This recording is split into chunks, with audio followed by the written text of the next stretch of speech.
একটি ছোট গ্রামে একজন ধনী মানুষ বাস করতেন। তার ধন সম্পদ ও মর্যাদার কারণে সবাই তাকে খুব সম্মান করতেন। সেই একই গ্রামে একজন গরিব মানুষও থাকতেন। তিনি ছিলেন শান্ত ও সাধারণ জীবনকারী। প্রতিদিন রাতের অন্ধকারে গরিব মানুষটি চুপচাপ দরিদ্র পরিবারের বাড়ির সামনে খাবার রেখে আসতেন। তিনি কখনো নিজের পরিচয় প্রকাশ করতেন না, কাউকে কিছু বলতেন না। সুবহানাল্লাহ। কে আমাদের এভাবে সাহায্য করছে? হ্যাঁ, কে এমন সাহায্য করছে? কিন্তু কেউই সত্য জানে না। একদিন সেই গরিব মানুষটি অসুস্থ হয়ে পড়লেন। কিছুদিন পর তিনি ইন্তেকাল করলেন।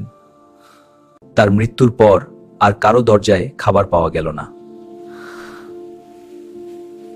যাকে তারা অবহেলা করত, সেই মানুষটি ছিল তাদের প্রকৃত সাহায্যকারী। আমরা বুঝতে পারলাম।